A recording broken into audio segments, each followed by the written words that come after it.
to The Watchers, a show where two women from opposite ends of New Jersey talk about important haircuts. I'm Jodie. And that's Andrea. I got you with that one. That's what this movie is, like the IMDb log line. A Texas teenager cuts her hair short and becomes an outlaw martyr with her brother and friends. This haircut This is a movie about a haircut. would have rearranged my everything about my brain chemistry if I had seen it at a young enough age. Do you know what? And you're Andrea. And for me, and I'm Andrea. For me, that haircut is Deb in Empire Records when she shaves her head in the sink. Gotcha. It is iconic. We should. A lot of important haircuts in movies. I think we should. We could do like a dissertation on that. That is worth further investigation. I bet someone has. I'll bet. Yeah, I mean, I got the important haircut when I was 19, and my boyfriend broke up with me. I didn't shave my head. I wasn't that brave, but I did get the pixie Helen Slater, like, fuck patriarchy haircut. Wait, you know what's so funny? Hold on. We're busting things wide open. I gave myself a haircut. This is not what's so funny and important. Okay. I just wanted to respond. Because I'm not surprised that you gave yourself a haircut. We're from that generation. Yeah. I gave myself a haircut when I was very young, though. Because we talked about this when we were talking about bangs. And so then I never did again until I had a friend until I got a little wine drunk and had a friend give me an undercut. I was probably a little too old for it. But before that, I had the same exact haircut forever because I learned my lesson at a very young age when I chopped all my hair off myself. But the first... I didn't chop it off myself. Sorry. No, you did the right thing. That's the responsible... Well, did I? I went to a hairstylist in the mall without an appointment. Oh my God, a mall hairstylist. It was a mall haircut in Jersey. Amazing. In 1990... I want to say 4 or 5. That is incredible. We're building a weird little vocabulary, I think, for our show. And one of the things is important haircuts because the first thing we watched that wasn't Yellowjackets was Rosemary's Baby. Oh, yeah. And her haircut is very significant haircut. So significant. Yeah. One of the most, I would argue, in film history. Wait, is this podcast just going to be like tracing the lineage of important haircuts I think, in feminist cinema? Right? I mean, it kind of might be happening. It makes sense to me. I think that is... Wow. That's so funny. Yeah. I hadn't thought about the Rosemary's Baby connection. I didn't until just now. Yeah. That's awesome. So, okay. Sorry we were gone. I was in the woods with very little Wi-Fi. But I promise if we ever miss a week because I'm unavailable, it's not because I'm in the woods. I don't know where I might be, but it will not be the woods. It won't be in the woods. No. Yeah, I was sleeping in a tent around lots of family members. I didn't convince them to watch Yellowjackets, sadly. I think the premise was too much, but I did think about who I would eat. Man, you know what would be the show is in my head. So fun? Is Yellowjackets weekend in a cabin. Hold on, maybe I would go again. My version of camping in a cabin with electricity, with walls. We could like Parvin State Park. And just to binge Yellowjackets would be that'd be fun. So fun. Season 3 finale. If we Cabin in the Woods. 100% we should do that. Yeah, listeners, you guys are invited. Not in our cabin because I don't trust or know any of you. And I am from New Jersey, so my head is on a swivel. But season 3 finale, if you want to rent a cabin, we'll hang out at the lake. It'll be like 2029 by then. But no. I know. I know the actor strike now, too, was not happening last you and I talked. I think it was on the table, but it hadn't been officially. My hope is that actually speeds things up a little, but who knows? We'll find out. But yeah, I was in a cabin in the woods. I did not have to kill anyone to eat them. There was human food, not food made of humans. To serve man. Yeah. But yeah, no Wi-Fi, so apologies for the unplanned miss last week. But we are back to talk are like pop culture DNA movies. And this is one that I was a little nervous about. But also just have such a strong emotional connection to that it had to appear on my list. I think this is a really fun exercise when, like, the first couple of movies we picked, I think we picked and were really intentional about. And now I like the idea of just being like, we're going to figure out together why this movie mattered so much to one of us. Yeah, and how it connects to the other movies that matter to us, because that's happening. It's happening big time. I was surprised with this one as I was thinking about, like, oh, I wonder how Jodie and I are going to talk about this movie as I was watching it, because it's a wild one. But some of the themes that were popping up, I was like, it's so funny how much of this conversation is being had over and over again in different ways. To quote myself, about 2 minutes into this movie, it's always dangerous being a woman. It's just like this movie, more than the ones that have actual murderers in them that we've watched so far, like, has so much to do with the, like, I'm trying not to be too buzzwordy about it, but the, like, lack of agency around the narrative of, like, and even when this is a movie about, I would say broadly, like female empowerment kind of, and not even kind of, and like, you know, taking action and fair is fair and all of that. But so much of what happens in this movie has nothing to do with the choices that Billie Jean makes herself, I think. No. So maybe we should talk a little more. Yes. And to quote myself from later in my own notes, why are men? So that's for those who are listening but haven't seen the movie yet, and also just to kind of, you know, set the table for our conversation. We will give a brief overview of the plot of The Legend of Billie Jean. We have Billie Jean and her brother, Binx, played by great names, Helen Slater and Christian Slater. No relation. Not related. I know, it's in every article. No relation. They seem they seem like brother and sister. Yeah. He is a baby in this movie. He's so baby. I didn't look up how old he was, but like, it came out in 1985, so he was 16. Okay, so Billie Jean and her brother, Binx are... These are names. Yes. These are names we name people in 1985. Yeah. Billie Jean and Binx are brother and sister, kind of trailer community living, lower end of the economic spectrum. There were a lot of interesting sort of like class connotations that we can talk about in this. Yeah. But it's sort of a David and Goliath bully story in a way, right? So there's they're riding around on Binx's scooter. They stop for a milkshake. Hubie Pyatt, great name. This place takes place in Texas. Important to stipulate. Is hitting on Billie Jean. Binx defends her, throws a milkshake in his face, and this starts the pivotal events of the movie. There aren't too many movies past the like mid-90s, I would say, where the whole thing hinges on a bully being a bully just because that's their role in the like social... he doesn't have a motivation. Yeah, he's just a bully. He's just a bully. Yeah, and that's a very 80s movie trope that this is like just playing right into. So as a result, Hubie steals Binx's scooter, and Helen Slater's character, Billie Jean, goes to try to get the money from his dad to repair the scooter. And instead of giving her $608, very important, he sexually harasses her instead. Just like immediately. Yeah, he's disgusting. It's like he's just been waiting around for a young girl to walk into his shop so he can sexually harass her. Like, and he sexually harasses her, but it is one scene away from being full-on sexual assault. Like he's not, he's like grabbing her. Yeah, he's not just being like a creepy old man, which would have been bad enough. He's like, he's like physically moving towards her and all of that.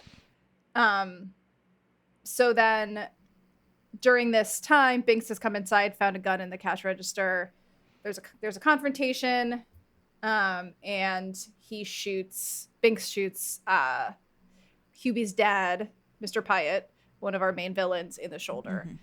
Not Hubie, excuse me. Binx didn't know that the gun was loaded. Well, because he was told it wasn't loaded. Yeah. So, like, by Mr. Pyatt. What did he think? Yeah.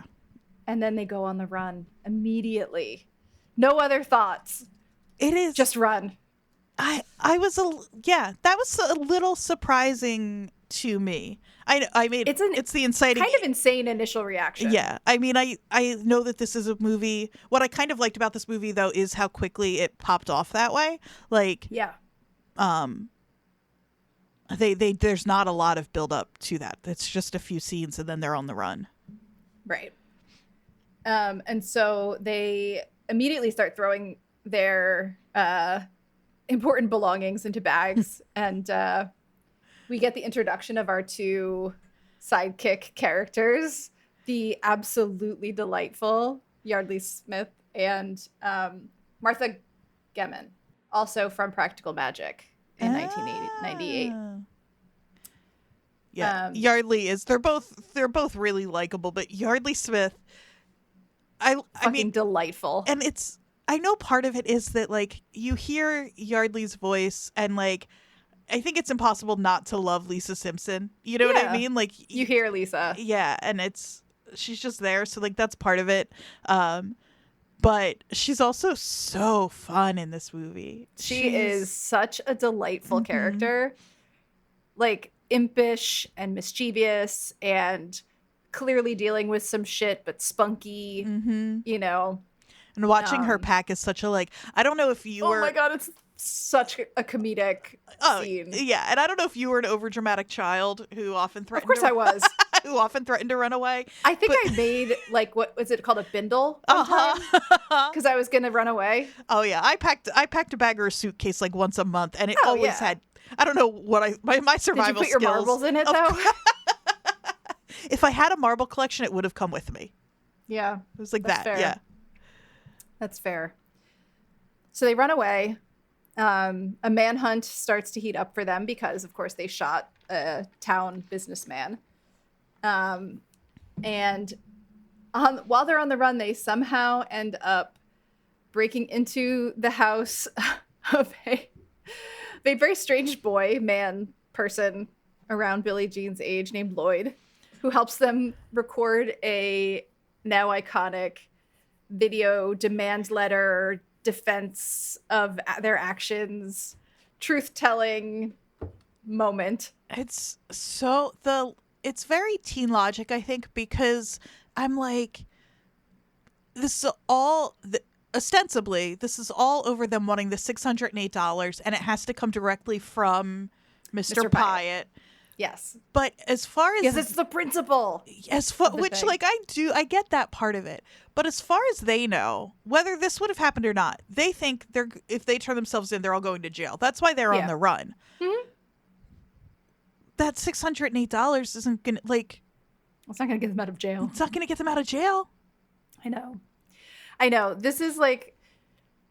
You know how we were talking about the, like, horror movie tropes where it's like, just don't go upstairs. Just don't do this. Just don't do that. Like, in this movie, they could have made a different decision every 5 minutes to make this not happen. It's so funny to watch them make these bad decisions and do everything kind of wrong the whole time, but still watch. I mean, it's literally called The Legend of Billie Jean. Still watch their legend, especially Billie Jean's, obviously grow up around them despite all of that.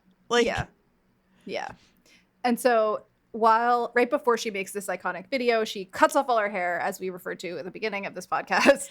Very iconic bathroom scene. Because she has just watched the Joan of Arc movie. Yep. Jodie. Andrea. This movie isn't... It doesn't actually... Do you... Does I broke movie Andrea. Well, because... No.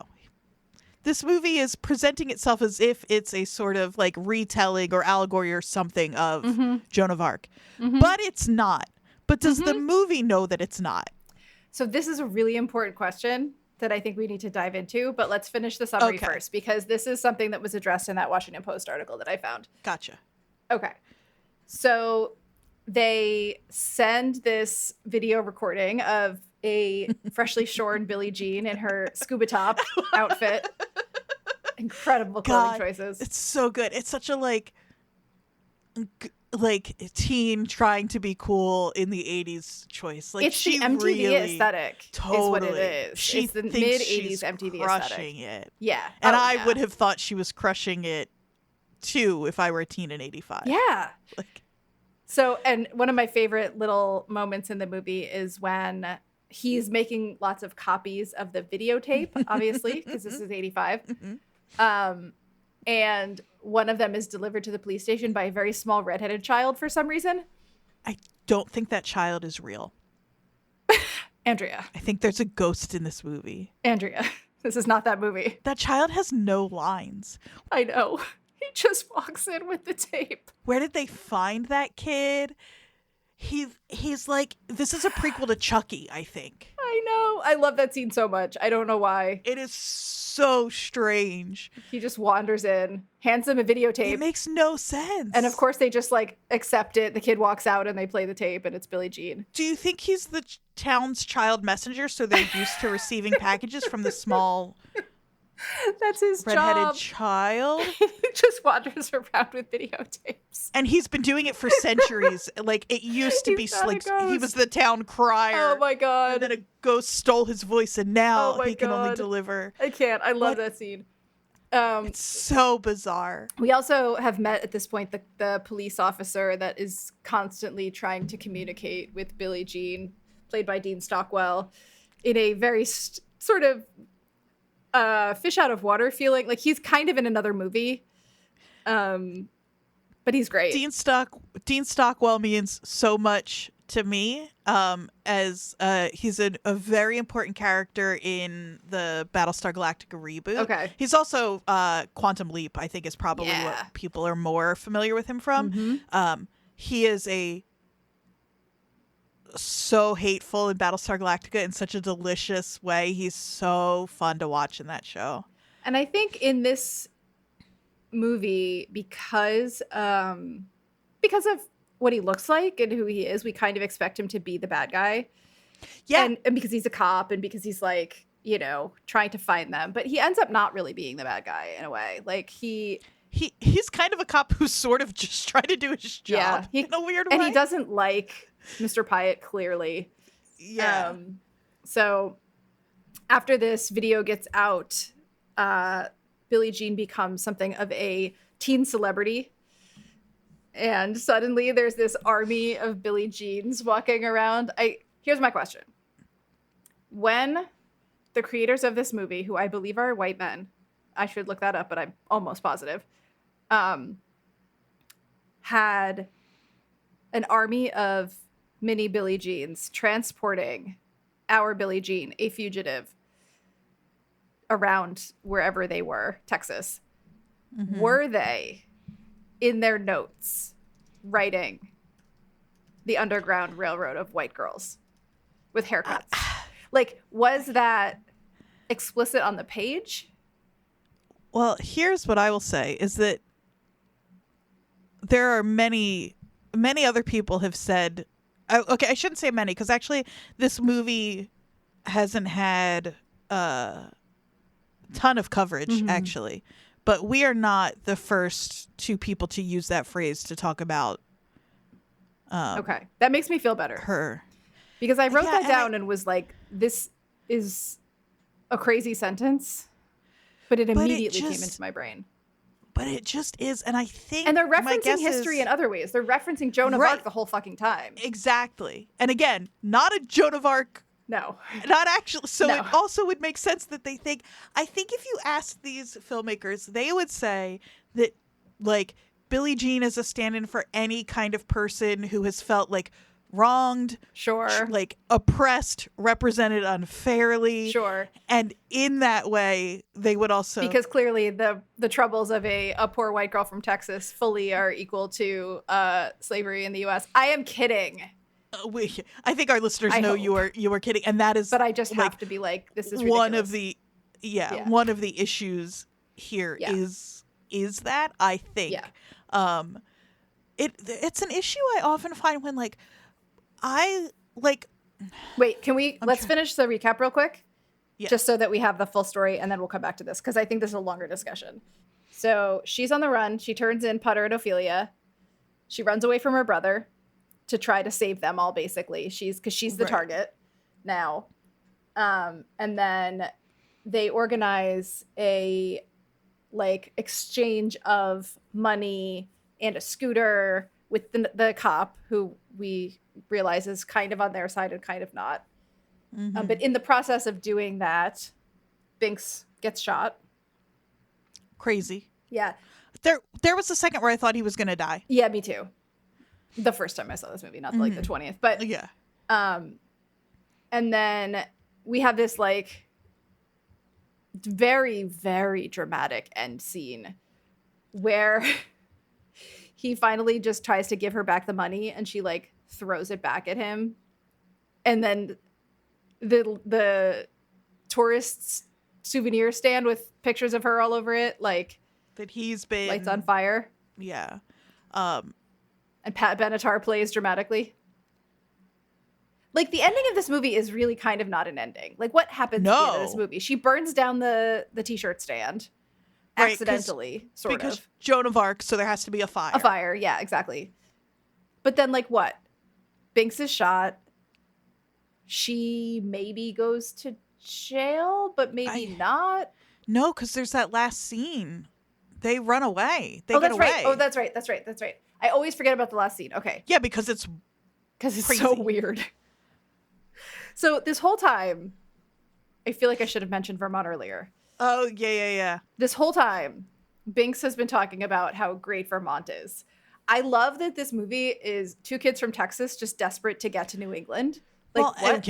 And because now it makes sense to me. Billie Jean has been there. Right. And which is weird because they're pretty close in age. So yeah. I don't know how that. And they're quite poor. And Texas is quite far from Vermont. And I couldn't tell, maybe this was just me not watching close enough, I didn't get the impression, because their father is dead. That's how Binx could afford his moped or whatever in the first place. He got some money when his father passed away. It's not that they like grew up or were growing up in Vermont and doing okay, and their dad died and their mom fell on hard times and had to like move back home or something. You don't get that backstory. If that's the case, they don't tell us. Right. And so I don't know where in Billie Jean's life her mom would have, or her family would have had the means for them to move them. You know, like the whole thing is a little very strange. Murky. Yeah, but Vermont is this beautiful utopia to them in their heads. I mean, mostly because it's not hot.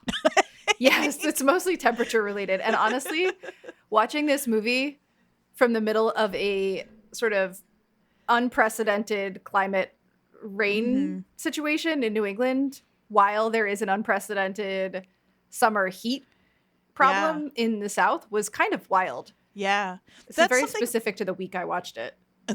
That is really interesting, the like relief of the rains. But also the immense flooding that just happened in Vermont and like took out Londonderry and Montpelier. Like, is this movie a climate movie? This movie might be a climate movie. It might be. Like, Texas has been in the hundreds for days now, weeks now.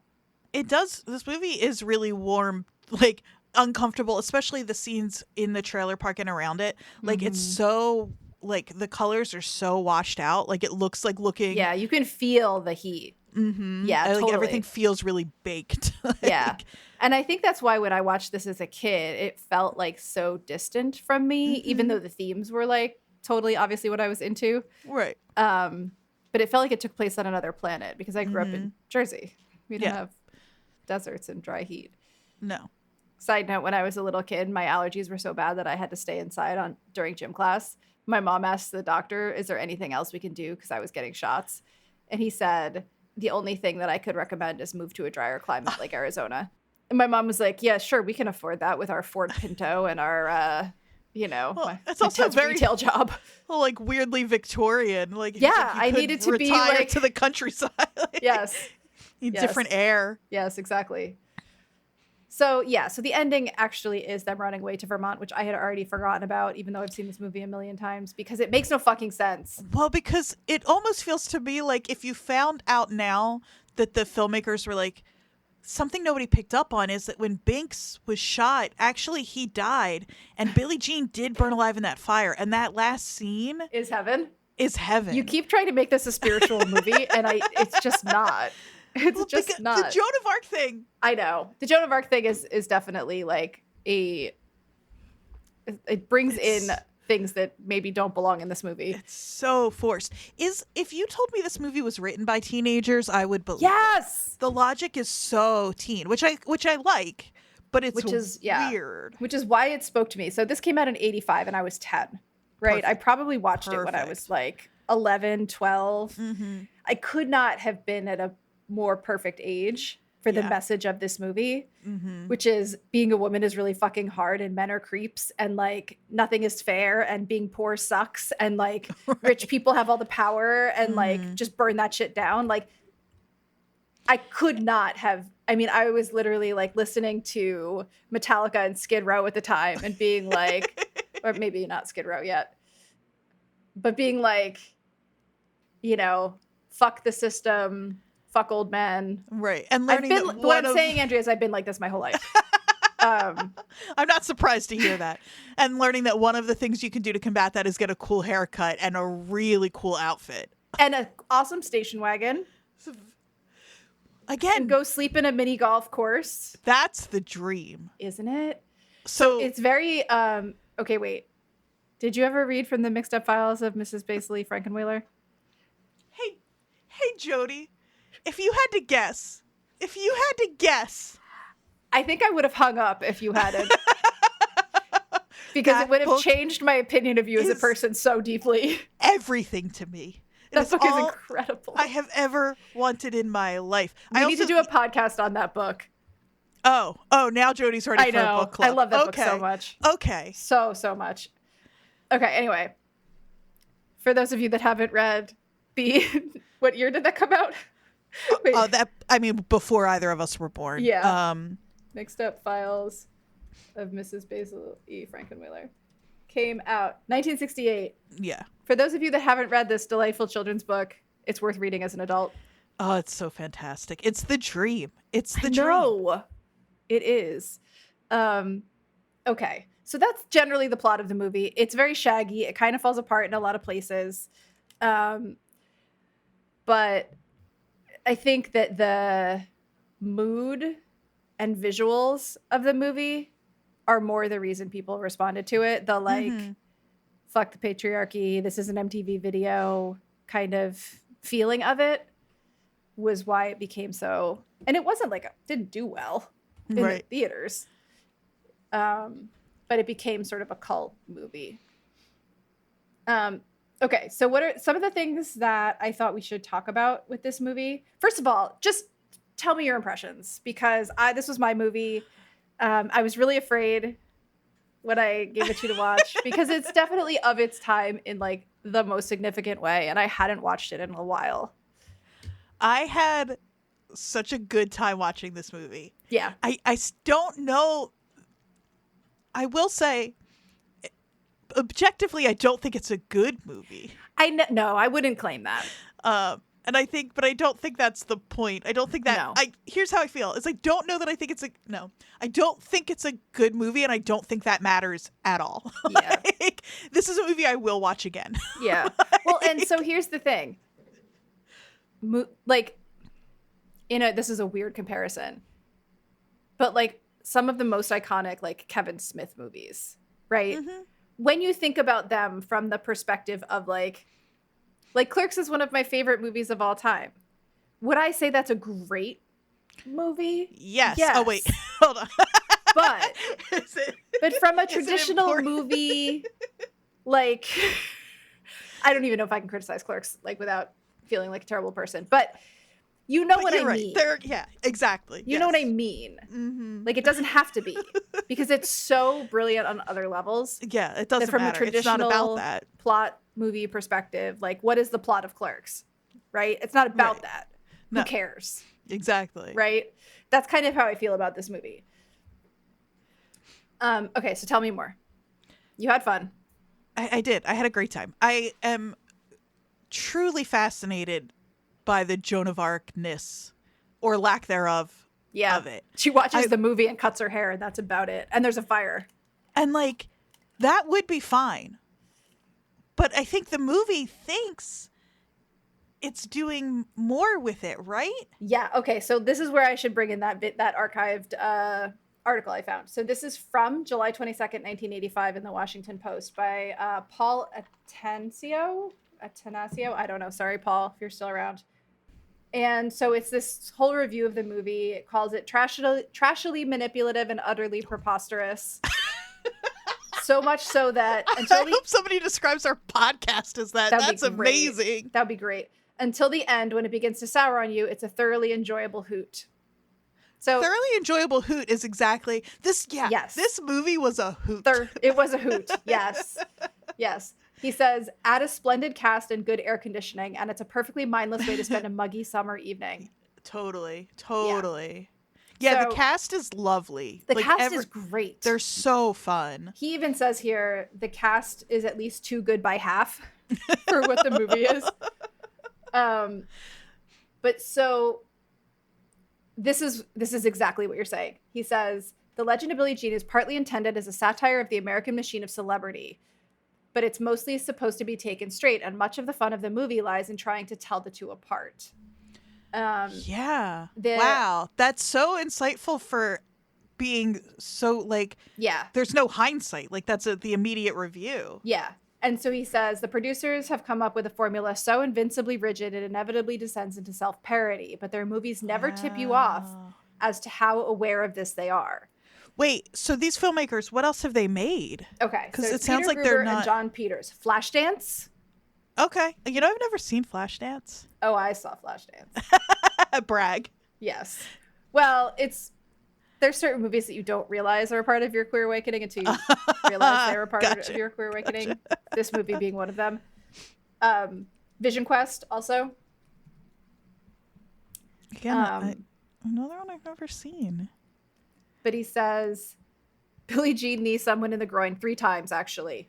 Is this a stand-up and cheer moment or a parody of a stand-up and cheer moment? Yeah, Billie Jean cuts her hair and it becomes a fad. Is this a satire of fads or an attempt to start one? Sometimes it plays like satire, but in a movie so dense with market tie-ins, the scooter, among others, it's hard to tell.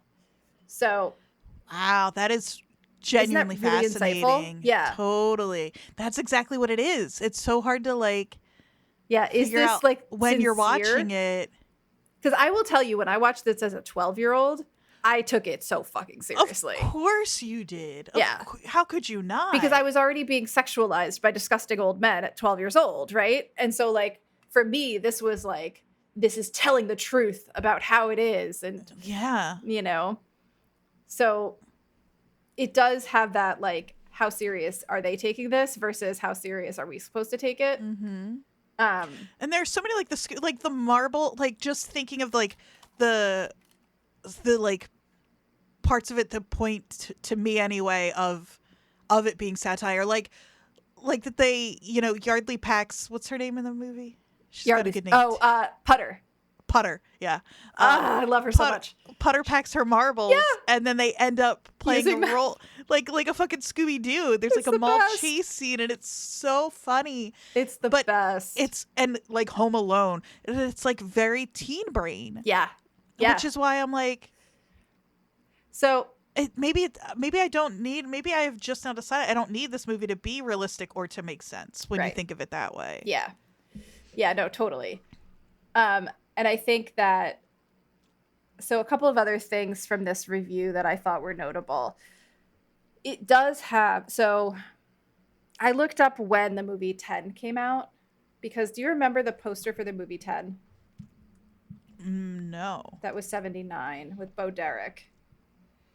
Oh, yeah. Of course. There's this like hypersexualization of Helen Slater's character in this movie that is very clearly written by a man. It just fits really well with the time and who was making these movies. So it's like, it's this feminist polemic of like Billie Jean being this like, I'm going to cut my hair and blah, blah, blah. And yet like she's wearing very little clothing throughout most of this movie, has never heard of a bra, can't find one in Texas, apparently. Even this review that I was reading that has all these insightful things in it also calls her, he says, Helen Slater has curves that hug the summertime, which is a disgusting phrase. So gross and so unnecessary. Yeah. And he also says that producer Rob Cohen is one of that diehard group that wishes the 60s had never ended. And so I should look into that. But he says, and Billie Jean bears its mark in its ersatz populism, its espousal of good guy issues like child abuse, its evil politicos and trigger-happy National Guard, and its condemnation of material culture. In the climax, everyone burns Billie Jean paraphernalia in a huge self-righteous bonfire. The mark of Pyatt's sleaziness is that after the shooting, he goes right ahead and sells a poster of a scantily clad Billie Jean.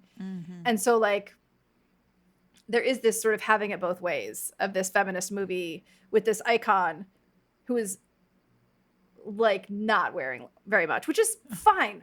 Wear whatever the fuck you want, obviously. Right. But it's very male gazy, is I think what I'm trying to say, without using any buzzwords. It is still very male gaze in the way she's portrayed. And also playing with that at the same time. Yeah, I'm every time I start to say something, I worry I'm giving this movie too much credit. We probably are, but because like, even though like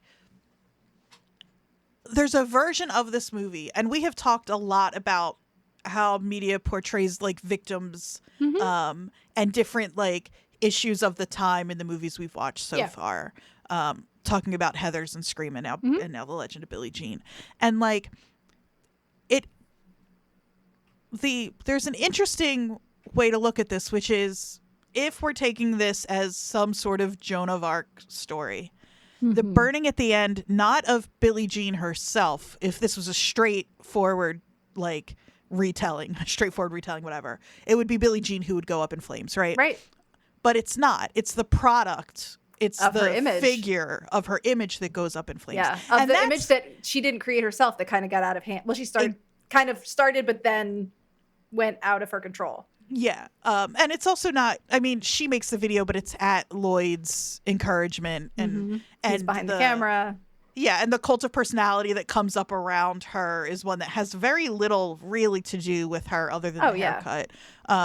So there is something interesting there. And then it is that burning is not, the movie doesn't actually do this, but that figure is burned, and then the next time we see Billie Jean, she is in some way free again in heaven.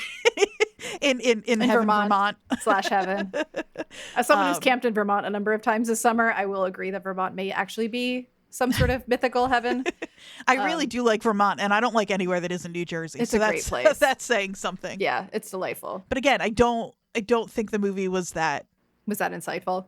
It was actually being that, or the filmmakers were being that thoughtful. You don't think they were studying semiotics before they made this movie? You don't think they were reading Judith Butler or any of the other people I had to read in grad school who I've blocked out?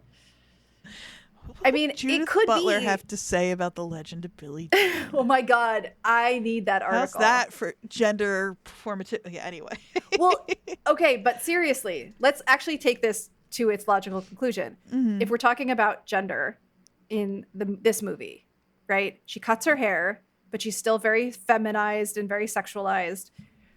But it is in the 80s that was quite, like, that was about as far as I could see a pop culture product taking a rejection of traditional femininity. Yeah. Well, and they make it a point before she cuts her hair and puts on her cool, like, vaguely androgynous outfit, kind of. Her clothes are very, like, stereotypically feminine before that. Like I said, it's all pastel. She's got this long, like, very, like, feathery Very like, pale blonde. Yeah. Braided hair. Yeah. Right. So that contrast is there very intentionally. Definitely. They definitely think they're like doing something pretty radical there. Even in the fabric she's wearing, like as someone who is interested in textiles, she's wearing these like very loose, light, sort of almost see-through summery fabrics. And then she's wearing like literally half of a scuba top, it seems like, that's made of neoprene. So I think to bring it back to the purpose of this podcast, which is kind of to talk about why these things were so important to us and why they are sort of our specific pop culture DNA. And like you said, like if you'd seen this when you were a teenager, it would have been really important to you. It presented this idea of the powerful, sort of almost androgynous, but not tomboy figure that like took the power back from the patriarchy in a way that was like as like necessarily palatable as it had to be for the 1980s for a movie written by white men, but still captured enough of that feeling. Yeah. And the fact that Pat Benatar of course is heavily featured in this and if film. you don't poke too hard at it, if you are 10, 12, whatever, 15 years old, this is a movie where a girl and her brother are wronged. They fight back. They become celebrated for fighting back, and then they find freedom at the end. Yep. Like, that's amazing. In Vermont. Yeah. So, like... And I will tell you, I did not poke too hard at this movie when I was 12 years old. Of course you didn't. Yeah. But I do think there's something to be said for the message that is the less good side, the words. The more problematic side of the message, which is that she's still in her rebellion celebrated for being young, blonde, and hot. Right. You know, like obviously that's, not but that's what I mean about it being palatable for a movie audience in 1985. Well, and the fact that the way that she is celebrated by the women looking up to her is that they all decide to cut their hair like her and dress like her is another way that her, like, when you talk about this movie being male gazy and like, we're talking about it like trying to make a statement and sort of failing, that it's like her actual body becomes like literally objectified and a commodity. And commodified is the word I wanted. Yeah. Thank you so much. Yeah. And commodified in the way that like other young girls can just take on her persona and put it on, and the way that it's literally sold on pictures. Like that all matters here. And it is. And again, it's this movie is doing it all like 12 different ways, because it's the fact that it's Mr. Pyatt who is benefiting from the sale of her body. Like, is so but also so I want to circle back to the young girls dressing like her. So 1985 is, I think, pretty prime Madonna times. I'm gonna bring Madonna into the chat here. This is Desperately Seeking Susan times. Oh, amazing. Which is another movie that I thought about having us watch. And the thing that happened with Madonna in the mid 80s is the dressing like her thing in everyday life, right? Girls started wearing lace fingerless gloves. Girls started like taking on a lot of the look of Madonna. And it was a very in your face sexuality, but it was also a very I own my own body kind of thing. Right. And because this is so similar to that time frame, I could not help but think of specifically the look from, it's not Material Girl, like a Virgin maybe, the look that people kept copying of hers at the time, that was very, it wasn't for the male gaze, right? It was a little bit male gaze-y because it was sexualized and Madonna was very pretty, but it really wasn't for that, for the girls that were dressing up like Madonna. It was to show this like freedom, right? So Yeah, I just wanted to pull that out just because I feel like that specific reference to all the girls copying her look just completely seemed to me like a reference to that time period and specifically Madonna. Right. Yeah, I could totally see that. Yeah. So let's talk about 1985. Well, I will say 1985 was okay. Before we talk about the movies of 1985, just to finish off this Madonna thought, this was the Virgin Tour, which was the year of like the big debut Madonna concert tour. She's got the bustier, she's got the lace gloves, she's got the whole look going. So I'm feeling very justified in my comparison to Madonna right now. Yeah, and I think what you're saying there too is that like the idea of women choosing Madonna and in this movie choosing Billie Jean, young women especially, to emulate, like you said, not because they think, and in the case of Billie Jean, maybe not especially, but explicitly, not because they think it's what they're not thinking like, oh, men find this attractive, so I will try to look like her. So men, it's not about that. It's about like aligning with, and with this sense of rebellion and freedom, and like freedom is the best word I can think of to describe it. It also a little bit reminds me, we talked about Gwen Stefani through the lens of Yellowjackets a while ago, and how at the time in the mid 90s, she was like, now we look back and we're like, ooh, some issues there. But like that she was a feminist icon through her clothing, through her like, you know, sort of co-opting of the look of ska and the look of, you know, a few other things. But still, like for what we knew and had at the time. Yeah, I think it's significant. I don't think it's lost on either of us or our listeners, though. And it is worth saying that the three women we have just mentioned are thin, beautiful blonde women. 100%. That's part of it. Of course, right? That's part of it. It's a huge part of it. But it was still significant, and I think it is totally worth highlighting. And I also think that it's a little bit. It's interesting to think about in the context of 2023. Like, who are those people right now for teenagers and for like young kids? I think for a minute it was Billie Eilish, right? Yeah, in her giant clothing, and still a very pretty, feminine, thin young woman, but who dressed in a way that wasn't emphasizing that was actually kind of like shrouding it. Right. Which, and again, we could toss this I know this could beach ball back and forth forever, because it's like, and the fact that she felt compelled to do that is a different kind of problem in our, of course, that because it was a purposeful rejection of a certain aesthetic that it was would have, you know,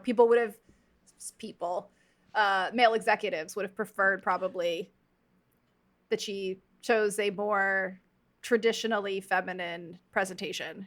Right. Yeah. I think it is. It's so funny that we don't have. I mean, the big ones are that when you said that, my first like thought would have been Taylor Swift, of course. I mean, we see that's something like think about all the Taylor Swift being on tour right now. Yeah. And the dressing for it, the concert look. If you go see Taylor Swift, is you dress up like Taylor Swift, and it is not for men. It is like women are not dressing up like Taylor Swift, so men will like. It's not about that. It's for Taylor. It's for each other, and it's for Taylor. Like it really is. It's for her, and it's for the other fans to see. And it's like that is really interesting, and it is actually. And it's something that I guess we do still see happening. You don't. It's funny because like you don't see the same thing. Who are other huge like mega stars like that right now? Billie's a great one. Taylor, Beyonce, of course. And people dress up and make a spectacle of that, but it's not the same. It's not in the same way. Right. Yeah, I think that with Beyonce in particular, she's such an elevated figure that it's like you can't. You can't take that on yourself. You're not you're so far from the standard that she has set that it's impossible to try to replicate it. Yeah. Huh. Now I want to write a dissertation about the idea of a female army around a pop star. Right. Yeah. And the clothing choices and all that. Okay. other themes that we noticed throughout the film, besides obviously the things we're interested, which are the feminist and queer undertones. I mean, I will say that as a young queer bi whatever kid, I don't think I understood why I liked this movie so much until watching it again as an adult. Oh yeah. Yeah, I'll bet. Yeah. As soon as it started, and I was like, oh, okay. Yep. Maybe this is why it appealed to me in the first place. I will say, we have yet to watch Pump Up the Volume, but I keep think threatening that as a bi teen, you could put the pairing of Billie Jean and Lloyd and the pairing of Samantha Mathis's character and Christian Slater in Pump Up the Volume and very clearly see where it all started. Like, where does this come from? Okay, it's these types of pairings. It's like the brooding, sensitive, pre-incel, sort of trench coat wearing, nerdy guy, and the like punky, rebellious, feminine but androgynous like girl, and their pairing specifically, the fact that those two people are attracted to each other, right, is so the kernel of all of it. Like, it's seed. That's also Heathers. That's Christian Slater and Winona Ryder in Heathers. Yeah. Also, I'm so sorry that one of your hosts' listeners has just the worst ADHD.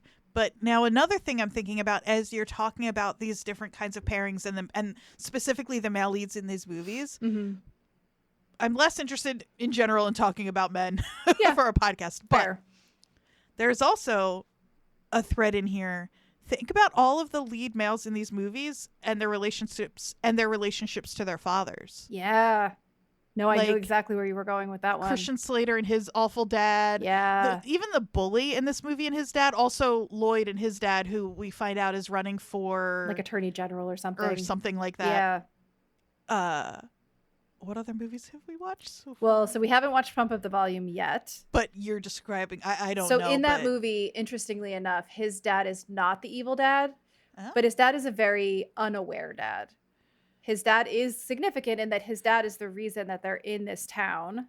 That they moved basically from New York to the middle of suburban Arizona for his dad's job.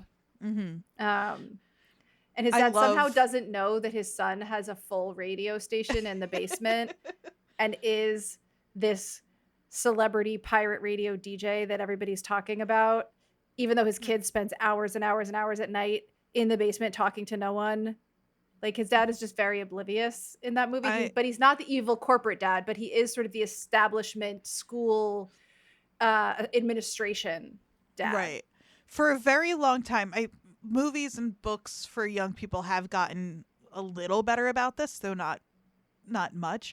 But for a long time, the role of the parent was either to be an antagonist in the way of what the kid wanted or just totally oblivious. Like, they were the two roles. So we've had a lot of dads who have been the root of the behavior of the male leads in the movies we've watched so far.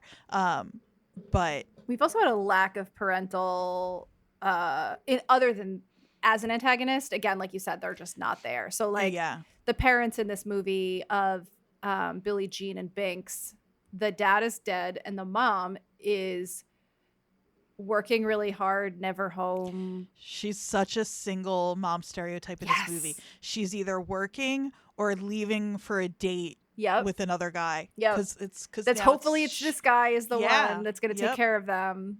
Yeah, definitely like a stereotypical 80s single mom. I did forget when I first suggested this movie how the class issues in it I thought were really interesting to me. The fact that they are in a trailer. There's all these signs of sort of rural poverty. Yeah. Which is something that I think, I don't know how to frame it in terms of our conversation, but it was more noticeable to me this time around, and how it wasn't necessarily the poor kids versus like the really, really rich kids, like it can be in some of the John Hughes movies and the like stereotypical 80s bully characters. It was like the poor kids versus like the slightly less poor like business owner. Yeah, it weirdly small business owner. Yeah, the class stuff like that is really interesting because we like so often, like you said, that's how it's set up. It's the really rich kids and the really poor kids. I was thinking of like one of my favorite books and movies growing up is The Outsiders and the Socias versus the Greasers. But then there are all these other layers throughout, right? And you do see that in this movie a little bit. But one of the other things that stuck out to me, again, this movie is so weirdly complicated because you're so right that class is such a huge issue in this movie, but I'm not sure what the movie thinks about that. Because like one of the things that is in this movie a lot is there's a lot of child abuse.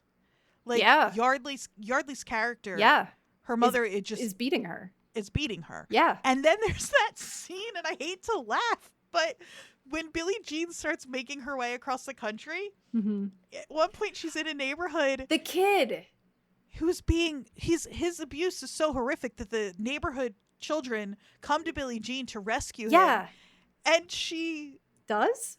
Question mark? Because like the dad is like weirdly impressed and afraid of her. And afraid of her. He's afraid of the army of children she's gathered around his house. Which is so strange. And then the way she solves this child's trauma is he goes to spend some time at his grandparents. Like, that's another thing about this being a teen movie. Child services is its own issue, and I know that often it does more harm than good. We can put that aside for what I'm about to say. Yeah. Like, there should have been some sort of intervention beyond a teen girl. With an army of children. What are we doing? No. But also that neighborhood seems to be a more, I would say, like, at least for the 80s, a more middle-class-ish neighborhood. But I got the impression that they were the poor family in that neighborhood. Sure, just by the way the father is dressed. Yeah. And, well, and I will say it does fit with the sort of mentality that you and I have talked about before of growing up in specifically New Jersey, but probably this is true everywhere. At this time, it did feel like we were all kind of on our own. Even as teenagers and as kids, that like no one else was going to solve this for us. Like, you know, the parents were either aware or didn't care or were busy or were working or were dead or missing or whatever. Like that problems like this were not something we could trust adults to solve. Well, I think something that's a fairly new development is recognizing that young people's problems, even if in the grand scheme of things, don't feel significant. Like the things that were the biggest issue in my life when I was 12, 13, 14, I can say now were nothing, right? Like, but at the time they mattered. And I think weirdly, that's something that like adults have only recently really started to understand. Well, and despite also, the fact that all adults were children at one point. Yeah. Like it's a weird thing that we just all have like tended to lose sight of and are. And like, you know, kids being spanked at that age was totally normal. I mean, thankfully I wasn't, but like I know plenty of people who were, including family members, and like they don't see that as abusive. This obviously is not that. This is like actual abuse, but like there is sort of this weird shift in perspective on just hitting kids in general that has happened over the past like 20 to 30 years. Yeah, well, that's how you know the abuse in this movie had to be pretty bad for them to be making a point of it. Right. I totally forgot about that like interlude where like while she's on the run, she's asked to help a kid out of an abusive situation, and she just is like, all right, yeah, fine, I'll take a little detour to this kid's house and like scare the dad. It's just like, there are also a lot of adults shooting at these children, because there's also in that little collection of scenes in the middle where the guy, there's like a couple, and the guy is driving this big truck, and he recognizes her, and he shoots at her car. Yeah, he says he's just trying to shoot out the tires, but he shoots through their back window. I know. He could have killed all of them. Well, they thought Putter had been shot, but it was just ketchup. No, it wasn't just ketchup. What was it? She gets her period, remember? Oh, that's right. I forgot about that. Yes, she gets her period. Oh my God. And then Billie Jean is like the mother figure. Yeah. There's so much. And Yardley is Potter is like so excited about it in a way that just is like so sweet and like. Well, this is also the Judy Blume generation. Yes. This is the "Are you there, God? It's me, Margaret" generation. Totally. So periods were a big thing. Yeah, they were a significant cultural conversation. Mm-hmm. Oh, I love her in this so much. So funny. Yeah, she's so good. Okay. Oh yeah. At some point she says, "Where can I get a diaphragm?" Which that's right. She's yeah, Potter is truly perfect. Yeah. She also has one of my other favorite lines, which is I think it was when Billie Jean was going inside maybe to cut off her hair and somebody asks where she is and she says she's nervous so she has to pee. But in that voice. I get it. I understand. In that voice. Yeah. I think that there's some other good lines. When you're rich, food isn't supposed to taste like what it is. It's another good line. I mean, that's the class divide we really see is the house that Lloyd lives in is a fucking mansion. Mm-hmm. And his dad is just missing. Just totally gone. And he is just this like weird little, I don't know what, just wandering around this big empty house. I do love that there is a male character in this that is not the stereotype of the evil, like, you know, misogynistic. Like, Lloyd is just there for Billie Jean. He's like, whatever you want, babe. You're great. Totally I'm there in to support. He's a wife guy. Yeah. He's a bi wife guy. Because I'm telling you, she's a bi icon. I don't care what you say. I think you're right that Lloyd's a bi wife. He's a bi wife. Yeah. I mean, the term didn't exist and she's not, canonically she's straight, but not really. I don't think she's straight. I mean, this movie a version of this movie in 2023 would be very different, I think. And I think that, Ooh. Speaking of this movie in 2023, $608 in 1985 is $1,700 in 2023. I'm so glad that you figured this out. That's important. It's still not a ton of money. No. But it might be enough to get you to Vermont. Yeah. And if you are living at the poverty line, that is a lot of money. Mm-hmm. And it seems like they were. Yeah. Yeah, no, I have respect for Lloyd as the wife, the bi wife guy that he is. I think you're right. And maybe I'm learning something about myself in this process. I do think it's important that there's a mall in this movie. It's the scene of some very important, or it's the setting for some very important scenes, including the running up an escalator and like chasing around sort of the central food court area of the mall. It's a very 1980s setting for this to happen, and even in Texas. I love there's a lot of stuff about the mall that I love. I love them leaving those IOUs. Yeah. Because they're trying to be righteous in their rebellion. They're trying not to like do anything that could be conceived of as fully criminal because, you know, they're standing up for what's right. Fair is fair. Mm-hmm. I will say that it cannot be overstated the hold that Pat Benatar's song had over my generation at that time. So Lloyd, played by Keith Gordon, is now 62 years old. He is also known for a few other movies, but most significantly, do you know where else we've seen him? He's now mostly a director. Oh, good for him. But he was Rodney Dangerfield's son in Back to School. Amazing. Yeah. What a star turn that was. Do you want to know while we're talking about movies at the time? Do you want to? Yes. Do we want to talk about? I'm just going to run these movies off for 1985. Okay. Yes. Tell me, because I didn't look it up and you did. So tell me what other movies came out in 1985. It's absurd. Back to the Future. Oh, of Goonies. Course. Oh, Breakfast Goonies. Club. Oh my God. Legend. Clue. Wow. Yeah. Weird Science. Oh my God. Speaking of women with no bras and short cutoff t-shirts. Totally. Weird Science. St. Elmo's Fire. Oh, wow. Of all of these, my favorite, Better Off Dead, which is my favorite John Cusack movie. I love that movie. Have we never talked about Better Off Dead, Andrea? Maybe we haven't. I don't think so. During the $608 thing, all I could think of was I want my $2. I want my $2. Better Off Dead is one of my all-time favorite movies. 100% me as well, which means we can't cover it for this podcast. I know, but I love that movie so much. So much. That movie also has a sensitive boy and a spunky mechanic female like protagonist. Totally. I'm sensing a theme in my favorite movies. Teen Wolf. Oh. Okay, another one of my favorites. My favorite 80s movies, Better Off Dead, Real Genius, both came out in 1985. Real Genius is so good.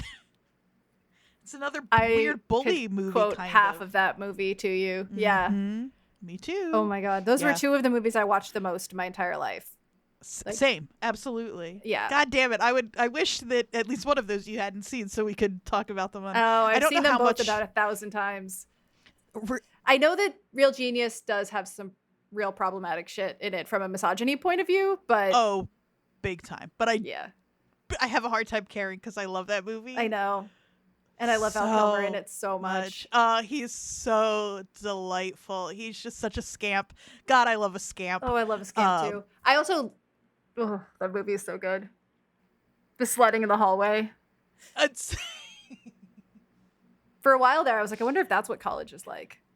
Yeah, right? That's what I wanted it to be like. Yeah. It's also a thing that I love about a lot of 80s movies, and this one does it perfectly, is the big over-the-top ending where the popcorn. It's a perfect ending. And the Tears for Fears song.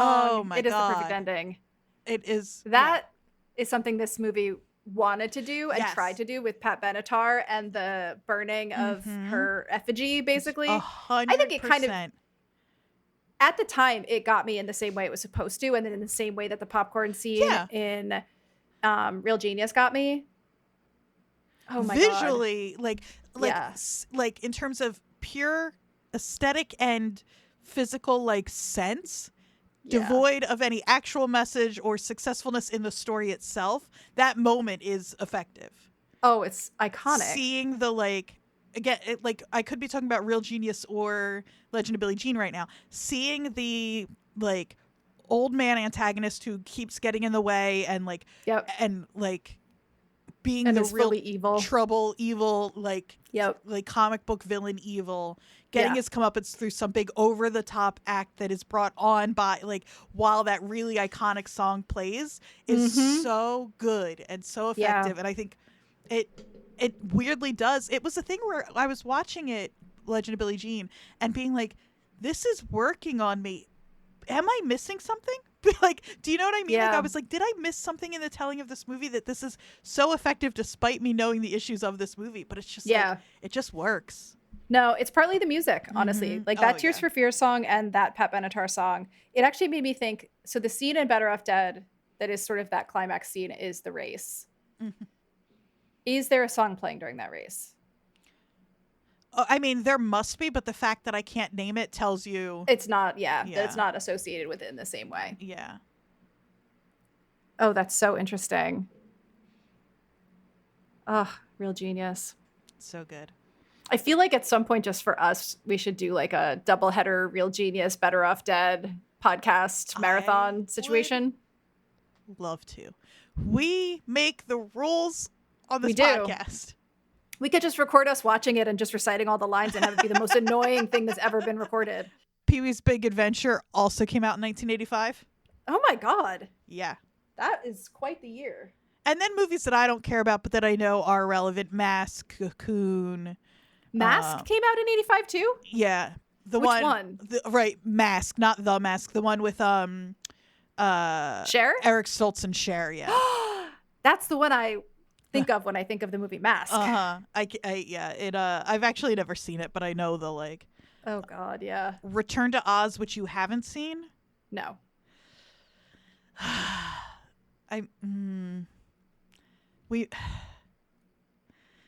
I've got it. It's my, oh my God. Hold on. Also, women short haircut. Wait, just one of the guys. Another deeply problematic movie that I have a lot of love for. Me too. Oh my God, that movie. There's so much. Also, 85 is insane. Significant movie in queer history without meaning to be. Of course. Yeah. Or maybe with meaning to be, but I don't think so. And I couldn't tell you. But it's the most male-gazy queer movie I can possibly think of. Yeah, absolutely. Also, this is, again, 1985 big movies for me in particular. I don't think anybody else cares about Once Bitten. It's the Jim Carrey vampire movie. I definitely don't. No, I won't make us watch That's that. Where you lose me. And then lots of horror movies that came out. But yeah. But that is a huge list. Yeah. Especially in the list of like iconic movies to me personally. A whole bunch of them are in there. Yeah, same. Okay, so I think the thing that I think is interesting about this movie and why I wanted us to do it was, especially on a rewatch, there are so many themes and connections to other movies that you and I have talked about. And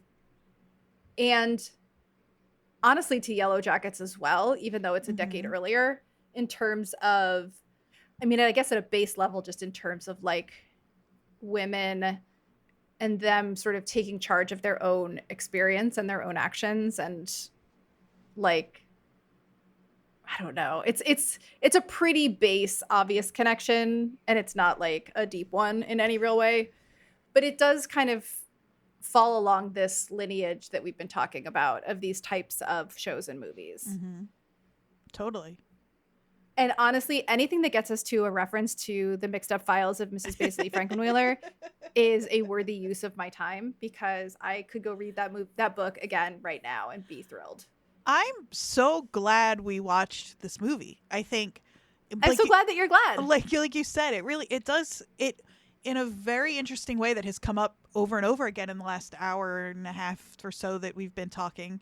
We've been talking longer than that, but for the edit's sake, we'll say hour and a half. It's interesting to see a movie that is so almost saying really important things. Trying. I think in a lot of ways, well, in some ways it's trying to say really important things, and in other ways it is speaking to some important things that it doesn't realize it's speaking to. Right. And I think part of that is like the reason that I'm saying that, but not in like, I don't really mean it in a negative way, is that like 1985, like it's pretty early to be starting the conversations that you and I are so versed in having at this point. You know what I mean? Like, yes. But they were conversations that felt like you bringing up Madonna and her being so groundbreaking in a lot of what she was doing too. So like, I want to cut this movie some slack despite all of the shit that I have talked on it over the last hour. Wait, I have some late breaking news. Ooh. I have some late breaking news that may rock your world. Okay, I'm ready. It may not. One of the writers of The Legend of Billie Jean is Lawrence Connor. Do you know what else Lawrence Connor is involved with? I don't know that I do. As a writer. Lawrence Connor was a writer on, I'm pausing because I want to pull this up on the screen, The Many Saints of Newark. But not the Sopranos series? Nope. Also involved in The Sopranos. Okay. Also a writer on The Sopranos for a few episodes. I feel like that is a lovely full circle moment. So many parallels between The Legend of Billie Jean and The Sopranos, huh? So many. It just, I mean, Jersey's... That's the dissertation I want to read. Jersey's gonna show up. It can't help itself. I know. Also involved with Little House on the Prairie, Oh. which I was obsessed with for a minute. I didn't watch the show, but those books were important to me. Yeah. But yeah, involved with The Sopranos and with the movie The Many Saints of Newark, for those who don't know, which is the Sopranos movie, essentially. Yeah, it's the only Sopranos media that I've consumed is that which movie. Which is so wild. I watched The Sopranos, but I did not watch the movie, so... I don't know what to tell you about it because You have no reference? I have no reference. Okay, I think that's a good way to bring it full circle. Back to our two women from opposite ends of New Jersey. What if our new TV rule should be we can't end a podcast until without connecting it to New Jersey? Although you somehow? And every That's podcast could be 3 minutes long. We could do that. Yeah, that's not so difficult. Quickly. I'm sure we've already done it, but we just did it again. Exactly. In that the guy that wrote on Sopranos wrote up this movie. Yeah. So, done. Check. Well, thank you for sharing that movie with me, Jodie. I will let you're so welcome. You and our listeners know what we're gonna watch for next week. After just a little bit of I don't know if housekeeping is the right word. Where did the email go? Hold on. Well, while you do that, we should mention, since we began as a Yellowjackets based podcast, that Yellowjackets has been nominated for some Emmys, which we're very happy about. Outstanding casting, which they also won for last time, or not won for, excuse me, were nominated for. Melanie Linsky for Outstanding Lead Actress in a Drama. Clap, clap, clap. Clap, clap, clap. We love Melanie. Which we kind of, that was sort of the buzz. Yep. She's also nominated for Last of Us, I think, though, which is right? incredible. I think so, yeah. I still need to make you watch Last of Us. And then the show itself is nominated for Outstanding Drama Series. Do we think there's a chance that they'll win any of those? I doubt it. This is, like I mentioned last time, this is Succession's last season. Mm-hmm. I do feel like they're going to be rewarded for that. I feel like the Emmys and the Oscars tend to do that, reward for previous achievements. Which is fine. I think Sarah Snook is going to take the Best Actress in a Drama for Succession.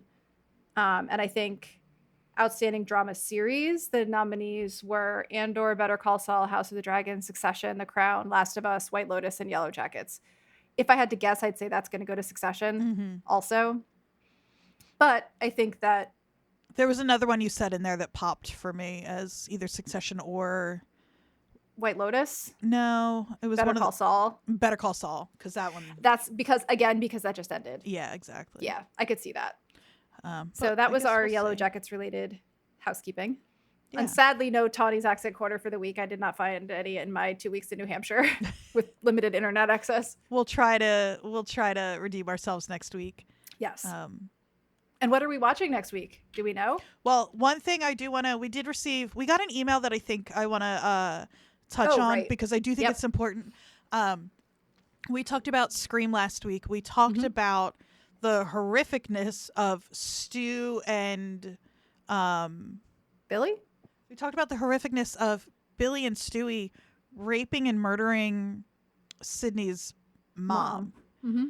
But somebody pointed out, one of our listeners, Elizabeth, emailed us and said, hey, y'all, I don't think the boys raped the mom. There's a scene with the reporter with Gail and Sydney about Cotton in jail and why he's innocent. It specifically states he and the mom made love and he forgot his jacket when he left. I believe the boys talk about framing him also at the end of the movie. I believe I'm right about this. I just watched the movie for the first time last night before listening to the podcast. It makes a huge difference to the interpretation of what the movie is saying. Fully does, yes. Totally. Great point. Thank you, Elizabeth. Because I missed that little textual difference. Well, because it is a weird, the subplot, or not subplot, but the context of Cotton Weary is in jail because Sydney testified against him with faulty information because he was framed by Billy and Stu. It gets a little mixed up there. Yep. And no, but that's such a good point because it does change it entirely. Well, and it says a lot too because Sydney is so against the idea of her mother cheating on her father, which she did. We know that. It doesn't make her deserving of a brutal Don't make murder. him a bad guy. But it's also why Billy feels justified in murdering her. Yes. In framing Cotton. Yeah. In coming back to murder the rest of her family. That's Billy's motivation, even though he doesn't admit that till the end of the movie.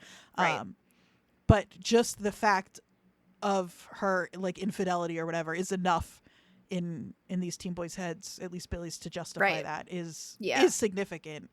Totally. But it's so true that like really does. That's an important difference in how what the movie is saying and how it's saying it. So thank you so much, Elizabeth, for sending that in. Listeners, feel free to send us in. Yeah. Especially when it's something. I mean, send us any corrections you want. Get as picky as you'd like. That one was so important. Though. Yeah, and I really appreciate you pointing that out to us. So thank you, Elizabeth. Yes. And thank all of our listeners for listening. Yeah, sorry about last week. Blame the New Hampshire internet services. I couldn't do it. Always blame New England if I can blame New England. Yeah, there were also like 30 people in a very small house, and I couldn't find a quiet place to record even if I had good Wi-Fi. So put them all on mic. Meet the Jodie family. We don't need that. So the movie we're going to watch is one that I'm sort of picking the way you picked yours, which is it's a movie I haven't seen in a very long time, but it's one that I loved as a kid, and I think of it as a very foundational movie for me and who I am. It's not it's not a funny movie. It is a pretty intense movie. I will say content warning up top right away for pretty I wouldn't say graphic, but definitely explicit and horrific child abuse. So if that's something that is going to be difficult for you to watch, or if you had a rageful alcoholic parent from what I just saw in the trailer, this might be one you either want to skip or just make sure that you're kind of in a headspace for it. It is a beautiful movie, though. It is one that has a lot to do with thinking of Yellowjackets. It has a lot to do with memory and dealing with the past and how we handle our childhood trauma. So I think that's and the role of fantasy in that, it seems like, from what I saw in the trailer. 100%. So yeah, I could see that working. I think that I think there's this movie. A lot of the movies we've picked so far ended up being really thematically similar to each other, or not even just thematically similar, but just having a lot of similarities. I don't know that that's going to be the case with Radio Flyer, though. I might. This is the first time you said the name of the movie, by the way. Oh, really? We're watching Radio Flyer. Oh, we're watching Radio Flyer, 1992 movie starring Elijah Wood, Adam Baldwin. Elijah Wood is the only one who matters, and some other people. Who cares? And it's a beautiful movie that I love very much. Again, I haven't seen it in quite some time though, so we'll have to see what that ends up doing for us. I'm excited. There aren't a lot of movies we're discovering that both of us don't already love. Yeah. So I think, I was in 1992. I was 16, so I would have been too cool for this movie. Yeah. It's not in my own head. Despite the two leads being kids, I don't know that I would call this a kids movie. Despite the fact that I watched it and loved it as a child, though I was a pretty melancholy kid, so that might explain that. But yeah, so all that to say, if you need to skip this one, we understand. If you want to join us for the conversation without watching the movie, we also understand. Obviously, there'll be spoilers, but there won't be graphic descriptions of child abuse, so you'll get to avoid that. No, I would highly, highly suggest you watch this movie though, if you feel like you can, because it is really beautiful, and it means a lot to me in general.